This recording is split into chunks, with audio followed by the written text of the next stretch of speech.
Selamat pagi, anak-anak. Oke, jumpa kembali dengan Ibu Rita di pertemuan 11, masih dalam materi pengantar pariwisata, khususnya di sub materi etika komunikasi di perhotelan. Dalam pertemuan ini kita akan membahas lebih detail apa fungsi dari komunikasi itu sendiri. Oke, sebelumnya Ibu Rita ingin tahu, kira-kira ketika kalian membaca etika komunikasi di perhotelan, apa yang tertangkap dalam benak kalian perihal komunikasi itu sendiri? Ya, betul. Komunikasi, etika di perhotelan, kita bahas satu persatu. Etika merupakan tata cara, ya, kalau dalam lingkup kerja ini SOP-nya. Seperti apa? Ya, komunikasi. Siapa yang tahu apa itu komunikasi? Ya, merupakan suatu proses penyampaian informasi, baik itu pesan, ide, gagasan dari satu pihak kepada pihak lain.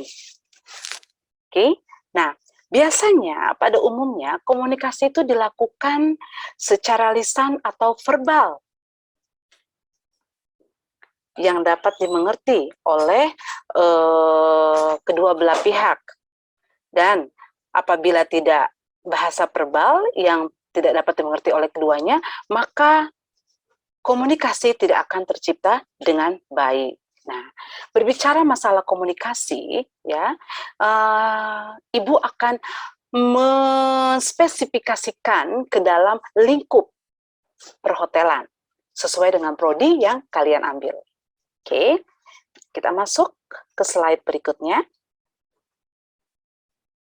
Nah, fungsi komunikasi. Kira-kira di slide sebelumnya Ibu Rita sudah menjelaskan apa itu komunikasi. Nah, menurut kalian ada yang tahu apa fungsi dari komunikasi itu sendiri? Ya, ada yang tahu? Oke, ya, mari kita lihat pada slide. Nah, fungsi komunikasi yang baik dalam usaha perhotelan adalah sebagai berikut.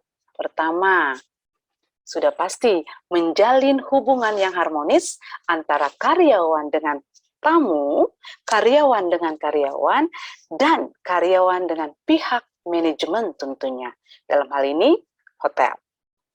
Yang kedua, sudah pasti akan meningkatkan kesetiakawanan dan loyalitas antara sesama karyawan dalam satu lingkungan kerja. Bisa dibayangkan apa yang terjadi jika dalam satu lingkungan kerja tidak tercipta komunikasi. Hal simple, ada permasalahan antara karyawan, sudah pasti tidak akan tercipta komunikasi. Kira-kira apa yang terjadi? Apakah visi dan misi suasana atau lingkungan pekerjaan akan enak? Tentu saja tidak, gitu ya. Jadi di sini perlu diperhatikan fungsi dari komunikasi itu sendiri. Kemudian yang ketiga, meningkatkan kerjasama antar karyawan. Seperti tadi berita katakan, jika satu divisi dalam perhotelan katakan dalam hal ini ya, terjadi ya pertengkaran atau keributan sesama teman, apa yang terjadi? Tentunya tidak akan terjalin kerjasama yang baik. Ya. Dan yang keempat, membuat kesan yang baik tentang hotel itu sendiri, sehingga suatu saat tamu akan kembali lagi menginap. Apa hubungannya? Tentu saja ini adalah komunikasi yang kita jalin dengan tamu. Jika kita baik dengan tamu, menyapa, memberikan penawaran yang baik, menunjukkan komunikasi attitude yang baik, tamu akan merasa senang dan tidak menutup kemungkinan pasti tamu akan kembali lagi ke hotel kita, gitu ya. Oke. Kemudian yang kedua, yaitu speech, berbicara. Melihat judul dari speech atau berbicara ini, kira-kira apa yang ada di benak kalian? Ya, betul. Mari kita lihat pada slide bersama-sama. Nah, perlu kita ketahui, terlihat berbicara itu adalah hal yang simple, memang sebuah kegiatan yang kita lakukan ke setiap harinya. Tapi kalau dalam lingkup pekerjaan, khususnya hotel, terdapat beberapa cara berbicara dengan tamu. Pertama, face to face atau bicara langsung, tatap muka. Kira-kira melihat statement face to face ini, apa yang ada di benak kalian? Ibu, aku kan nggak kenal, ini tamu baru, no matter what, ya. Yang namanya kita di dunia perhotelan, pelayanan yang kita berikan, kita jangan mendiskriminasikan dengan kata kita tidak kenal. Semua tamu kita tidak kenal, akan tetapi kita harus melakukan dengan baik. Dan itu sudah merupakan sebuah SOP. Ketika kita bicara dengan tamu, tatap wajahnya. Dengarkan baik-baik. Eyes to eyes. Oke? Kemudian yang kedua, voice contact. Nanti akan kita di slide terakhir akan kita lanjutkan tentang voice contact ini atau berbicara melalui telepon. Biasanya dalam departemen perhotelan di bagian operator. Oke, di slide terakhir nanti akan kita diskusikan. Yang ketiga, kata-kata yang diucapkan mampu menumbuhkan suasana yang bersahabat, positif tentunya, dan diucapkan dengan jelas. Jadi kita nggak bisa hanya seperti tidak ada artikulasinya, tidak ada pitch controlnya kalau dalam bernyanyi ya. Oke, jadi semua itu harus jelas, pronounce-nya yang jelas. Dan yang terpenting adalah positive word. Hati-hati dengan itu. Kemudian ketika saat tamu tiba di hotel, melakukan beberapa hal, yakni pertama greeting, itu sudah wajib. Ya, kita beri salam, sapa, no matter who are they, kita tetap harus sapa. Oke, setelah kita menyapa dengan senyuman tentunya, ya, open your heart, open your mind, and say a positive word. Setelah itu offering, mereka tamu, mereka tidak tahu ketika datang ke hotel, tidak tahu di mana letak toilet, di mana letak office, ruang manajer, tentu mereka pasti akan bertanya.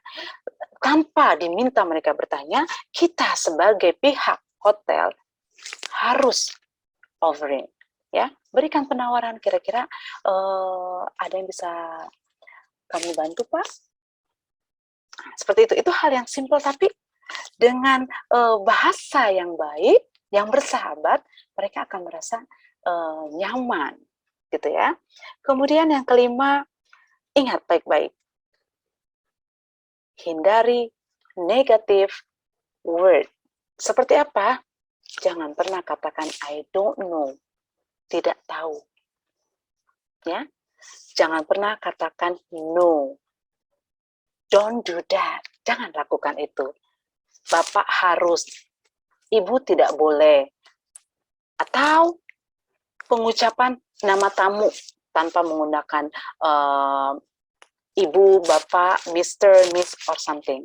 Ya, jadi harus diikuti dengan detail depannya. Oke, hati-hati. Paham ya? Oke, next. Kira-kira ada pertanyaan sebelum ibu lanjut ke slide berikutnya? Enggak ya? Oke.